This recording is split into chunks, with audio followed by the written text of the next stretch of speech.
আমরা এই মুহূর্তে রয়েছি ডিমলা উপজেলা পরিষদে।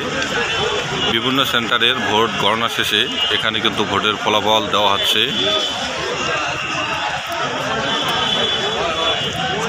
বিভিন্ন প্রার্থীর কর্মী সমর্থক এখানে অপেক্ষা আছে তাদের কাঙ্ক্ষিত প্রার্থীর রেজাল্ট নেওয়ার জন্য।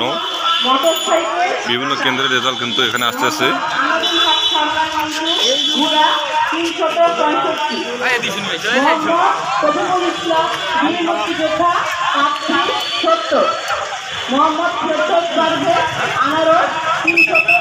ভোটের সর্বশেষ ফলাফল জানার জন্য আমাদের সঙ্গে থাকবেন। আমরা ডিমলা উপজেলা পরিষদ থেকে ভোটের সর্বশেষ আপডেট আপনাদেরকে দিয়ে থাকবো।